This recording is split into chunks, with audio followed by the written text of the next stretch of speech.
Good morning, everyone. Welcome to Protect Your Boundaries in the BoundaryWise Academy. Great to have you guys from the Oakville and Milton Real Estate Board with us again. It's one of our favorite groups that we work with. And today what we're going to be going over is a topic we've done a few times at your location down on Navy Street in Milton. And it's all about easements and right-of-ways. We believe this is one of the most important topics for high-quality, high-end real estate professionals to know about, simply because, first of all, it is part of title. So if there is an easement on a property, it is part of title, and therefore it is imperative that you know about it.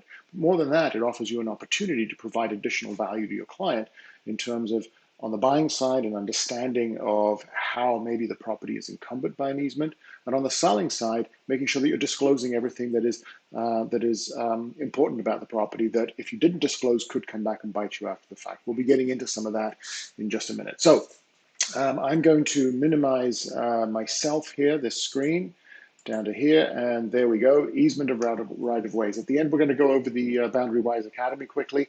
If this is valuable to you, if what you hear today and learn today is of value, please sign up for the BoundaryWise Academy. It's a phenomenal accreditation, professional accreditation for Ontario realtors that really sets you apart. We'll talk about that towards the end. So let's start. If I get on the right screen here to click, here we go. There we are. Today's program. So today, what we're going to be talking about is easements. We're going to look into and just review again what the definition of an easement is. We're going to talk about the different types of easement that exist out there.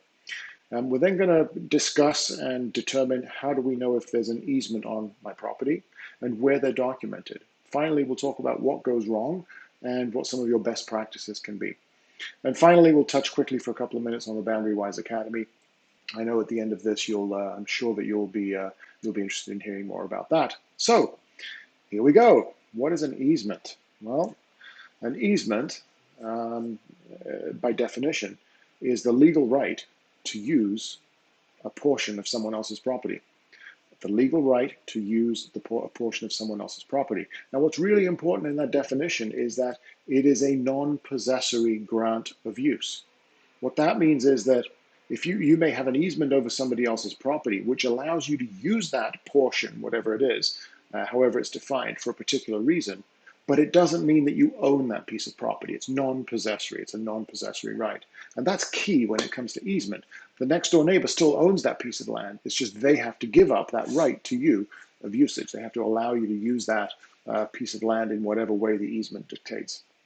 It's also part of this bundle of rights, this thing called this bundle of rights that is title. You know, when we talk about title, what is title? Well, title is your legal right of ownership of something. But if you've got tenants in the basement, you've given some of those rights over to them for the period of their tenancy. If you've got a lender involved, if you have a mortgage, some of that bundle of rights has been given to the lender until such time as you paid the mortgage off. Same with an easement.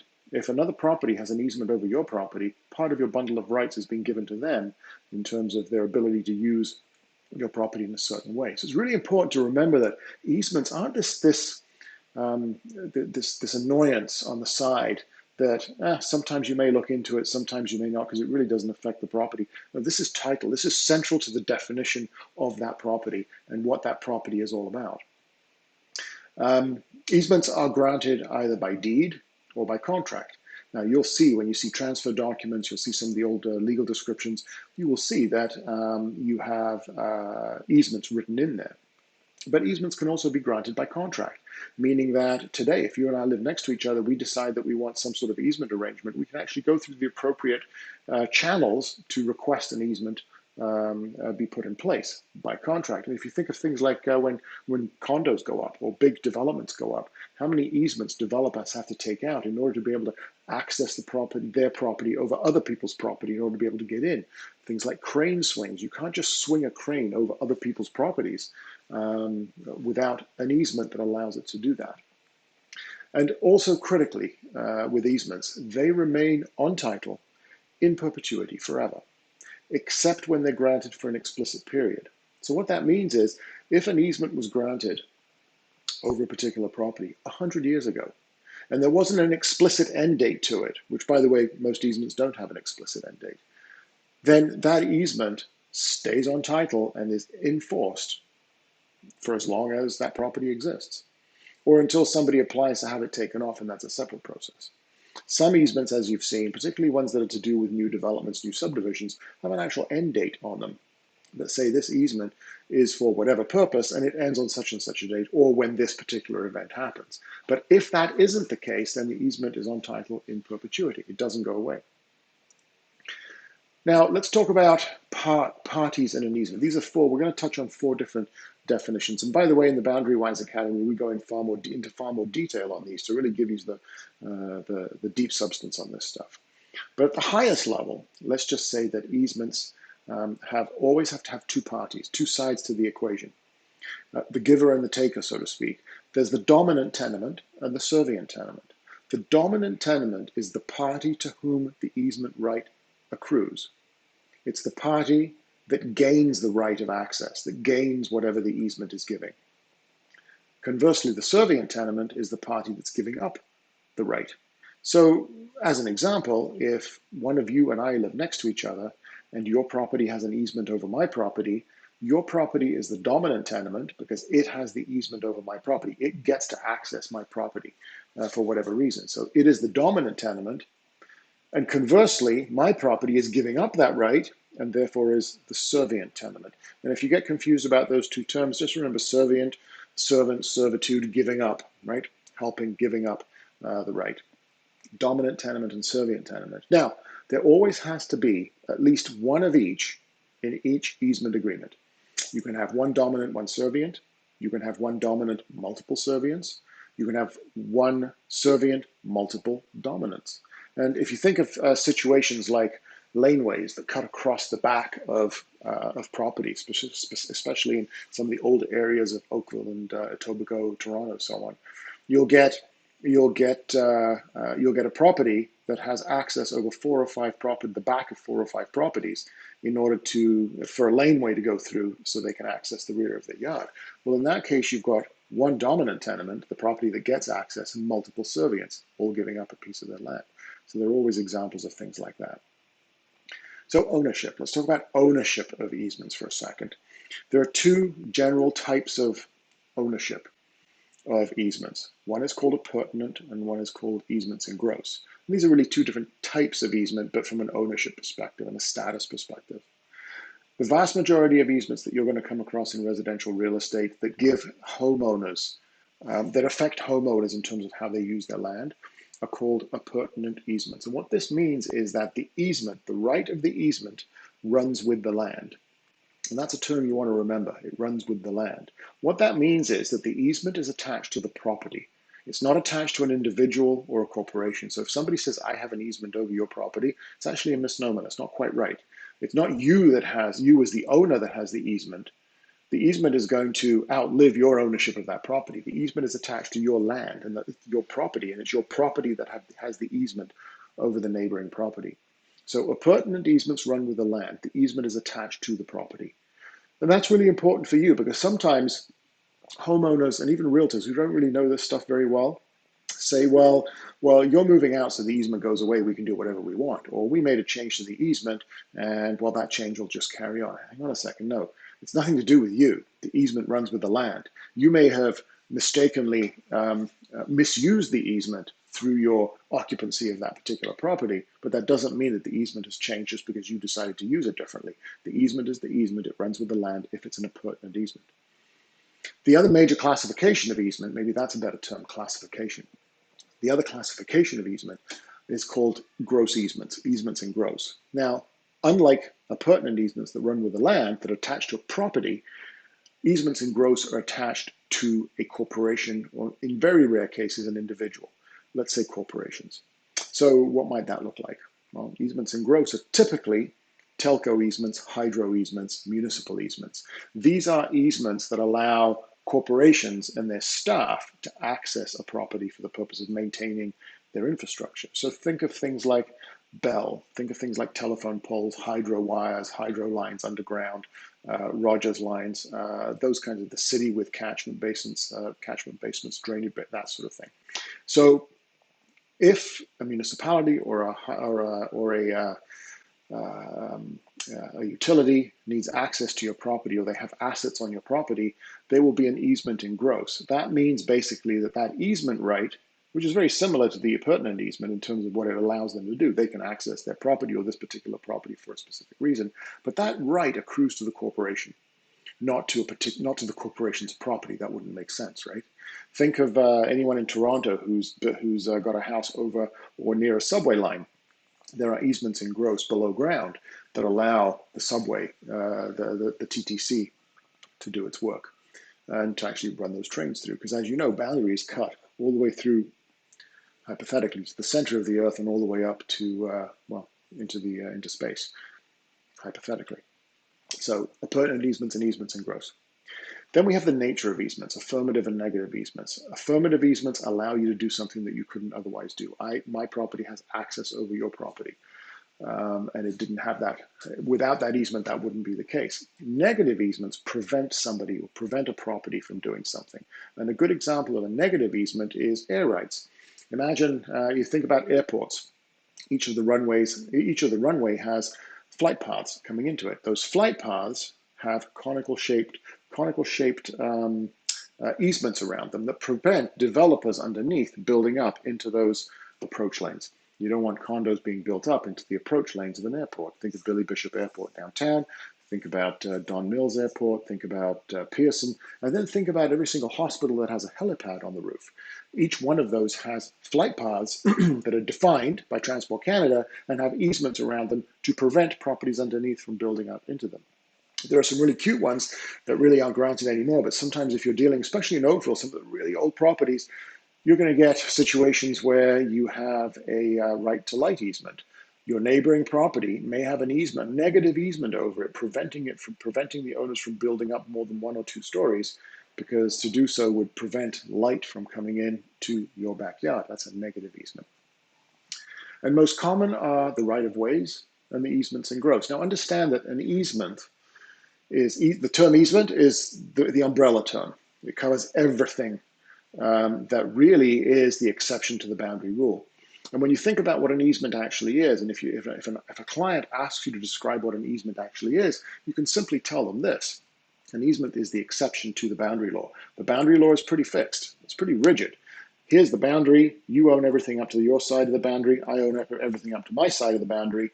The boundary is where the boundary is. If I step over that boundary or build something or park my car, technically that's trespassing and it's illegal. There are many situations where we do need some flexibility in that, because there are situations where we do need to have a legal right to access a neighboring property for some reason. That's what easements do. They are the instrument, the legal instrument that is used to create flexibility in the boundary law and allow for those common sense access needs without constantly having to redraw boundaries. So when we talk about the right-of-way and easements in gross, well, easements in gross, we just talked about those. They're a type of easement. And the right-of-way is a type of easement that's an appurtenant easement. It runs with the land that usually gives somebody access over somebody else's property to get to the rear of the yard, to get across, to get to a road, that sort of thing, a main road over somebody else's property, that kind of thing. And so under this easement umbrella, we have, as we said, right-of-way, utility support easements. So think of when a condo is getting built and they're digging down to build the parking garage and foundations. They have to hold up that shoring somehow. They drill into the neighboring bedrock or the neighboring foundation. Well, to do that, they need actually an easement for each one of those support posts that go through. Easements described in condominium declarations. If you guys get a hold of a set of declarations from a condominium, you'll see dozens and dozens of easements in there. And those easements typically exist to define how unit owners legally get to access other parts of the condominium legally over other people's land, usually owned by the condo corp or jointly owned. Construction easements, conservation easements. If you have a property, or you're dealing with a property that is encroaching on conservation authority land, my goodness, be careful. Please dig into those in detail. Conservation authorities are quite rightly very, very rigid with their rulings, with their rules. Right to light, we talked about, it's a cute one. You're not going to see many of them. Time-limited access easements, as we've talked about earlier on. Some of them actually have a date on which they expire, and air rights, which we've talked about. There are dozens of these. Just remember, every single one of them it offers an exception to the rigid boundary law in a way that helps the participants, the owners, live a better life and use the land in a more effective way. So does my property have easements? How do we identify an easement? Well, it's actually really, really easy. The first thing you want to do, because we've made this even easier, the first thing you want to do is go to protectyourboundaries.ca and type in the address of the property. A property page will come up, and right on there will tell you how many easements are on this property, because we've built an algorithm and have a data set that says for every property in Ontario, we know how many easements are on this property. But what we're looking at is what you can also look at, and that is the legal description of that property, the legal description on the parcel register. And the legal description, as we've got one here, what you're looking for specifically are the letters or the abbreviations ST and TW. ST stands for subject to. It also happens to be the same acronym as you would if you had servient tenement, as you were using servient tenement. So ST, servient tenement, subject to. That means the property is subject to an easement. It is the servient tenement in an easement agreement. TW, on the other hand, stands for together with, and this means that the property is the dominant tenement in an easement agreement. It has rights over another property. If you see ST and TW together, like we see on this slide here, that usually means we're talking about a mutual driveway, a shared driveway. Sometimes somebody at the registry office who was entering this information got cute and used some other nomenclature like ROW, R, right of way. Sometimes they'll say subject to an easement. They'll write the whole thing out. Unnecessary, unusual, but sometimes you'll see it. And so right here you can see on this zoom in of the parcel register, we can see that it says part of lot 22, that says PTLT 22, plan 878, PL 878, Township of York, as in CA 294772, comma. You see what we're doing is we're starting from the left, reading towards the right, and looking for that first instance of an ST or a TW. And right here we can see, there it is, ST and TW. So we know this is most likely going to be a mutual driveway or mutual right of way. And it says ST and TW, CA 294772. Now, that CA 294772 is called the instrument. And that instrument is a legal document that describes that easement in detail. Guys, it is not enough for you to just say, oh, there's an easement on this property, good luck. You got to dig into it. This is a really important part of the property. If the property is the servient tenement in an easement agreement, it is somehow encumbered. And if you're on the buying side, your client needs to know how their use of land is going to be affected by this easement. You can't just fob it off. You've got to look into it. On the listing side, this is considered a material piece of information. You have to disclose it. So where do we find easement documentation? Well, on the property deed, if you can get a hold of that, or the parcel register, as we just saw. And it's always shown in the legal description. If you can get a survey plan, it's even more valuable. I'll show you why in a second.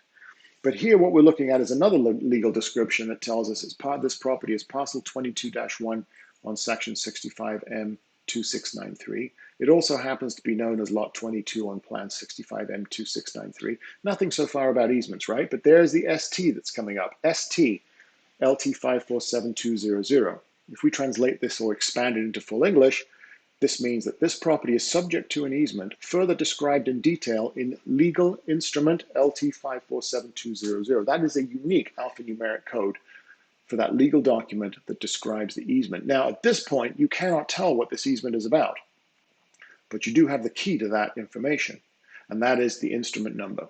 So you need to chase that instrument down. You need to get that instrument. Now, where do you get it? Well, you can get it from us at Protect Your Boundaries. You can get it from GeoWarehouse as well. They have them. Or you can purchase one of our easement reports where we do all the work of gathering these documents. And furthermore, we translate these easements into plain English, and that can be a really important thing for you. So your key easement documents are the parcel register, the instruments, and the survey plan, as well as the easement report of Protect Your Boundaries. So here again is a parcel register, the one that we saw a minute ago. And right there we have the ST and TW. Here's the survey plan of that same property. And what's interesting about this is that, and why the survey plan is so important. I'm going to get rid of my my camera there so you can see the whole thing. What's interesting about this, you can see the main building in the middle, and then you can see the boundary just below that, and then below that, half of the one-story brick dwelling below that. You see that? And so the road is to the left, the backyards are to the right. And what we can see here is that there's an easement. I'm going to color this in orange for you so we can actually, there we go. That's an easement, it's a right of way. And you can see the survey has said it's a right of way, and he's got arrows right in the middle that point to the edges of it. And you can see that this easement goes right up against the brick on both sides. But also, and you can also see that one of the really important things here is looking at the measurements that have been put in. You've got measurements between the boundary, which is the thick dark line, and the buildings. You've got measurements that show you the distance from the boundary to the buildings. At the front, you can see it's 3.52 meters, and on the other side, 3.33 meters. At the back, 3.55 and 3.30. But then you can also see that the right-of-way we're being told it's 6.66 wide, which at the back is 3.33 and 3.33. So the easement is equidistant either side of the boundary, and it goes all the way up pretty much to the brick. Now, what's interesting about this, and no legal description is going to tell you this, is that somebody's built a fence. Look at the back of this yard along the boundary. You see where it says lot 22 in big letters? Right in between the word lot and 22, you've got the easement. And if you see in there, you've got the long dashed line with X's on it. That's a fence. And somebody's built a fence into the easement. Guys, number one rule of easement law is you cannot block or obstruct an easement for any reason whatsoever. You simply cannot do it. And so it's so important that when you see something like this, you stop and you ask questions. Well, who built the fence? When was it built? Was it the neighbor who built it? In that case, if it was the neighbor who built it, they actually built it over the property line. They're encroaching. If it's the homeowner here who built it and you're now buying that house, or your client's buying the house off that owner, maybe you want to have a conversation with the next door neighbor to say, were you okay with this because it is encroaching on the easement? Either way, you have the right to either ask to have that fence removed or remove that fence from the easement, because technically speaking, it's blocking or obstructing an easement. It is a great conversation to be able to have with your client and engage in. So that's the survey plan. Easements in real estate transactions. So here's what happens that's kind of interesting. Oftentimes the seller or the buyer are completely unaware of the easement. Sometimes they just don't know that their property is subject to an easement, especially when it's things like air rights or easements that are part of the municipality, or easements in gross, utility easements, those kind of things that really don't affect them very much. They just don't know. More insidious is when the seller does know there's an easement and knows that it encumbers their land in a way that they feel it may diminish the value of the property. And guys, in some cases, an easement does diminish the value of the property. And what they try and do is they get you as the listing agent to ignore it. They try and cover it up. You can't let that happen. You've got to do your own research. Never take the client's word, the seller's word for it. Just as on the buying side, you never take the seller's, the listing agent's word for everything, right? You always double check everything just in case they miss something. I'm being kind here. But the seller's unaware and doesn't want to disclose. You still have to do your research. For you to miss that easement because they didn't tell you about it is you being negligent, grossly negligent in your profession. You simply cannot do it. And there are tools out there for free. Come to Protect Your Boundaries, and we'll show you how many easements, and then for a low cost, the ability to dig into those. So what goes wrong? Well, it's kind of interesting what we've seen happening. There are things that go wrong pre-bid, pre-close, and then post-close. Pre-bid, your buyer finds out that there's an easement, you hadn't disclosed it, and they realize they don't want this anymore, and they're moving on. Well, you might have put a whole bunch of work into this. You might have put certain deals on the back burner because this is the specific deal you really liked, only for the buyer to walk away because they discovered an easement that you hadn't disclosed. Pre-close is much, much worse. Pre-close means that you have the agreement of purchase and sale signed. We got a done deal, but you didn't disclose an easement. And that easement has come up. The buying side has found it out between the APS and the closing date. And they've come back and said, their lawyers have come back and said, look, you didn't disclose this, it's material. One of two things are going to happen. You're going to reduce the price that we're going to pay you, or we're going to walk away from the deal. And that sometimes, oftentimes, is enough of a material non-disclosure to warrant the exit from the deal with no penalty. In fact, you're the one who may be penalized, or your client may be penalized. And then finally, post-close, clients moved in, then they find the easement. Now we're dealing potentially with title insurance claims, lawsuits, and all kinds of badness. You don't want to be involved. There's no need for you to get involved in any of that. You have the tools, you have access. And if you join the BoundaryWise Academy, we back you up all the way on every single deal in these things. You will never get caught in one of these if you just pay a little bit of attention to them. But what happens post-close is the client moves in, they says, well, I have to keep the driveway clear. I thought I could park cars in the driveway. Now I find out it's a mutual driveway, it's an easement. We can't park our cars here. Or worse, I don't know if it's worse or not, but in the backyard, we wanted to build a pool or a patio or a deck or something, and all of a sudden we find out there's a hydro easement that cuts through. We can't. I cannot use the land as originally anticipated. And what ends up happening is your buyer can end up suing. Your buyer can sue the seller. The buyer can sue the listing agent for misrepresentation. There can be a title insurance claim involved. Ultimately, you end up with dissatisfaction on your side of things because you didn't do, honestly, quite frankly, you didn't do a good enough job disclosing on the listing side or investigating on the buying side. Please, guys, take this stuff seriously. Dig in. It's easy to do, and it covers you every which way till Sunday. So that's it for today. Let's just dig into the BoundaryWise Academy quickly. If this was valuable to you, this is something that I think you will very much enjoy. The BoundaryWise Academy was built by us based on 20 years of learning, and then 6 years of teaching real estate agents about the really important things to do with land and land information. Everything here is tuned towards you and your profession. It's not tuned towards surveyors or planners or developers. It's actually designed for you and is relevant and contextualized for you. What it is essentially an online education program for you. You get to see videos of me teaching. I'm actually wearing a tie, never happening again. I can tell you since COVID, it's not happening again. But it's 8 to 10 hours of courses that are not taught by a RIA or RICO or the New Humber program. This is a step above. This is leveling up in terms of the quality of education and knowledge you get. As I said, it's 7 to 10 hours of video training and course notes. You get to take it at your own pace. Some people will start today, sign up today, will be finished by tomorrow night. Other people will take a week or 2 or 3 to complete it. That's fine. You can go back, you can review. These videos are always available to you. You get teaching assistant support, and all the way through, we give you interactive quizzes and exams after each module. Now, guys, you got to pass these exams with an 80% pass mark. We make it tough. And the reason we make it tough is that we want to make sure that anyone who has the BoundaryWise professional designation, that consumers, home buyers and home sellers know that this is a standard that they can count on.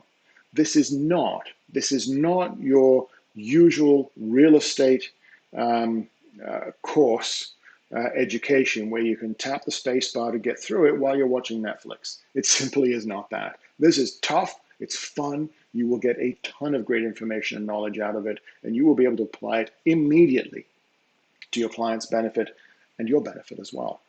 What you learn, it's the fundamentals of Ontario land. So how to read a survey plan, boundary due diligence, how title insurance really works, and what you can get out of that.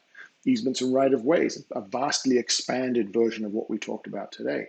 The parcel register and other registry documents, how to use them, how to read them. Boundary disputes, condos, boundary trees, riparian rights, how to protect your client and your deal. It is so rich in information. You got to do this. This should be an absolute must standard. What do graduates get? I'm only going to focus on the first 2 here. You can, I'm sure you've recorded this. You can read these afterwards. But the first and foremost, what you get is a brand new professional designation that's recognized and accredited. It's called the CBW designation. It stands for Certified BoundaryWise. You can put the shield and the letters after your name. You put them on your business card after your name. And to buyers and sellers out there, it means something. It means that you've taken the time and the effort and the investment, invested yourself in becoming better in order to protect them. And those of you who listen to AM radio, you'll be hearing our ads right now that are going on out there, basically telling buyers and sellers, you'd be nuts to either list your house or buy a house with an agent who doesn't have this designation. You also get a year of hotline support. If you guys call us right now and say, I got a survey plan, I don't quite understand this, or I think there's easements, can you help me? We're going to say, sure, $150 for a consult, and we're happy to help you. If you're a BoundaryWise accredited agent, you get a full year of unlimited support like that. You can call us as many times as you want. Every single deal you can call us on, and we can help you through specific issues. That is worth an absolute fortune to you, because you know you basically got the advice of a survey, of a land survey company in your back pocket to help you out. All kinds of other great stuff that you get as well in this program. Did we finish? No, almost. Benefits to you. You're going to generate more leads, guys, because we're driving leads to you, and you will get more leads. You will win more listings as a result of being able to compete against and differentiate yourself against other realtors who do not have this, this designation. You will be able to protect that higher commission rate by demonstrating to your client, to your buying client and your listing client, that in fact you have a level of education and knowledge that protects them even more. You're not the run-of-the-mill agent out there. And finally, you're going to be able to complete safer deals. For your customer, that's good, but it's also good for you and your career, because the last thing you want to do is spend 5%, 10%, 20%, even 50% of your time having to deal with issues that from past deals that aren't paying you money anymore. You want to be focused on new business. This will help you complete safer deals and do just that. So how do you get it? Go to boundarywise.ca. Please, guys, straight after this, go to boundarywise.ca. The regular price right now, this year, for this entire course is $350. It's cheap. This thing is going to go up in price probably in a year's time, if not less. If you use this promo code, BWOMDREB50, you'll get $50 off. So it's $300. It's basically the price of 2 consults, and you get a professional designation. And finally, that's valid until the end of the month, so you got a week to cash in on that. Let's see you on there. You will really enjoy it, and I promise you that it'll be worthwhile. If you have any questions, drop them into the chat. Please, if this was valuable to you, like us on Google, follow us on Google, give us some on YouTube, give us some comments. More importantly, come check us out at boundarywise.ca. You know we're here for you, and we know we appreciate you guys. And yeah, I think we should call it that. It is 10:34. Thank you all for your time. I haven't seen any questions, which I think is a good thing, or maybe not, I'm not sure. But you know where to find us, and we'll speak to you and chat with you and hopefully do another one of these on another topic fairly soon. I hope to see a whole bunch of you on the Academy later today. Folks, have a great day, have a great week, and we will see you all very, very soon. Take care.